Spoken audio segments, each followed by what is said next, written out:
एक बार की बात है, एक शिष्य अपने गुरु के पास जाता है और वो अपने गुरु से कहता है कि हे गुरुदेव, मैं जो कुछ भी करता हूँ उसमें भाग्य मेरा साथ नहीं देता। मेरे अच्छा करने पर भी मुझे पुरस्कृत नहीं किया जाता। क्या मैं अपने भाग्य को नहीं बदल सकता?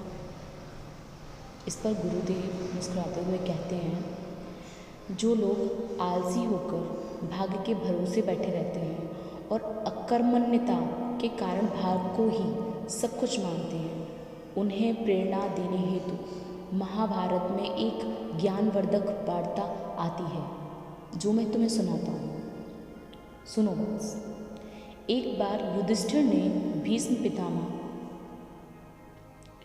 से पूछा, पितामह, देव यानी कि प्रारब्ध और पुरुषार्थ में कौन श्रेष्ठ है? भीष्म जी ने कहा, युधिष्ठिर, यही प्रश्न भगवान वशिष्ठ ने लोक पितामह ब्रह्मा जी से पूछा था। तो ब्रह्मा जी ने कहा था, मुनि, किसान खेत में जाकर जैसा बीज बोता है उसी के अनुसार उसको फल मिलता है।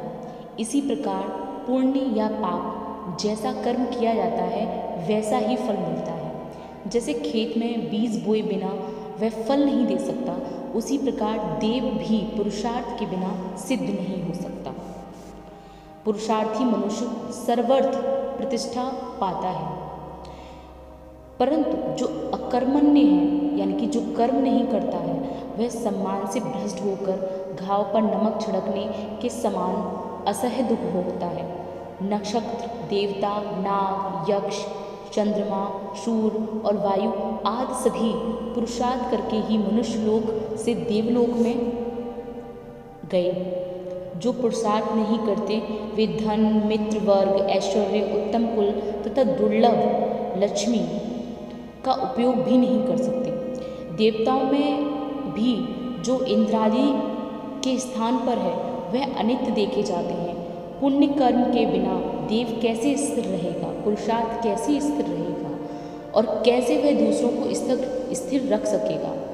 प्रबल पुरुषार्थ करने से पहले का किया हुआ भी कोई अनिष्ट कारक कर्म बिना किया हुआ सा हो जाता है और वह प्रबल पुरुषार्थ ही सिद्ध होकर फल प्रदान करता है।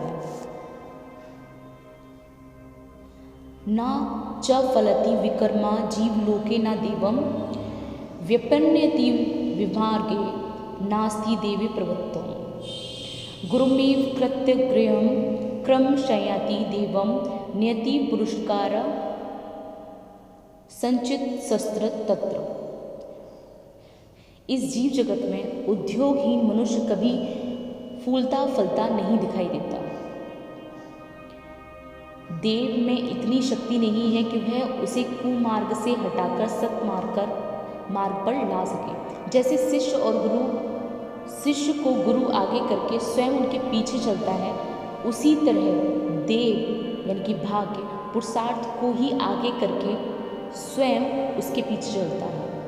संचित किया हुआ पुरुषार्थ ही देव को जहाँ चाहता है वहाँ ले जाता है। मैंने सदा पुरुषार्थ के ही फल को प्रत्यक्ष देखकर यथार्थ रूप से सारी बातें तुम्हें बताई हैं। धृतराष्ट्र पुत्रों ने पांडवों का राज हड़प लिया था। उसे पांडवों ने पुनः बाहुबल से ही वापस लिया। देव के भरोसे नहीं, उन्होंने कर्म किया था, तब उनको उनका राज वापस मिला था। तप और नियम में संयुक्त रहकर कठोर व्रत का पालन करने वाले मुनि क्या देवबल से ही किसी को शाप देते हैं? पुरुषार्थ के बल से नहीं। जैसे थोड़ी थोड़ी सी आग वायु का सहारा लेकर बहुत सी बड़ी आग बन जाती है, उसी प्रकार पुरुषार्थ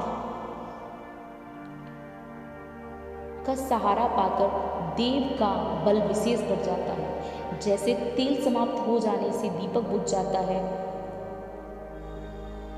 उसी प्रकार कर्म के क्षीण हो जाने पर देव भी नष्ट हो जाता है। कर्म के क्षीण हो जाने पर पुरुषार्थ भी नष्ट हो जाता है। यह पुरुषार्थ तो कायर के मन को तसल्ली देने का उपाय है। आलसी, ये प्रारब्ध तो कायर के मन को तसल्ली देने का उपाय है। आलसी लोग ही देव देव पुकारा करते हैं। जो मनुष्य अपने पुरुषार्थ से सदैव से देव को वादित करने में समर्थ है, यानी कि जो उसके भाग्य में लिखा है उसको मिटाने में समर्थ है, उसी कार्य में देव विघ्न नहीं डाल सकता। और ऐसा मनुष्य कभी भी दुखी नहीं रह सकता। जो पुरुषार्थ करता है, जो कर्म करता है, जो कर्म करने से पीछे नहीं हटता है और जो भाग्य के भरोसे नहीं बैठता है। अगर कोई व्यक्ति ये सोचता रहेगा कि वो कुछ ना करे और भगवान आके चमत्कार कर दे, तो ऐसा नहीं हो सकता। आपको सफलता पाने के लिए कहने का तात्पर्य यह है, बिना कर्म किए हुए आप अपने भाग्य को बदल नहीं सकते।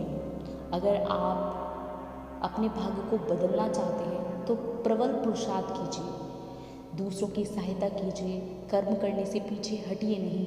कभी भी आलस्य का शिकार मत होइए, हमेशा कर्म करने के लिए उत्सुक रहिए। ये सारी चीज़ें आपके दुर्भाग्य को सौभाग्य ने गुरु की बात अच्छी तरह सुनी, समझी और फिर उसने अपने गुरु से कहा कि गुरुदेव, मुझे सब अच्छी तरह समझ में आ गया है। कभी कभी हमारे जो पिछले जन्म के बुरे कर्म हैं, उनकी वजह से हमारा प्रारब्ध खराब हो जाता है। तो हम अपनी प्रारब्ध में जो चीज़ें हैं उसे अपने पुरुषार्थ के माध्यम से ठीक कर सकते हैं। उसके बाद शिष्य कहता है कि गुरुदेव, आपका बहुत बहुत धन्यवाद, आपने मुझे सही राह दिखाई, वरना मैं अपने मार्ग से विचलित हो जाता, सोचता कि ये सब छोड़ ही दूँ, कर्म करना छोड़ ही दूँ, क्योंकि भाग्य मेरा साथ नहीं दे रहा है। तो उसके लिए बहुत बहुत आपका आभार व्यक्त करता हूँ। आशा करती हूँ आज की कहानी आपको बहुत पसंद आई। भी कहानियाँ सुनने के लिए हमारे चैनल को लाइक, सब्सक्राइब और शेयर करना ना भूलें। आपका दिन शुभ हो। आपका बहुत बहुत आभार। मिलते हैं नेक्स्ट वीडियो में अगली कहानी के साथ। धन्यवाद।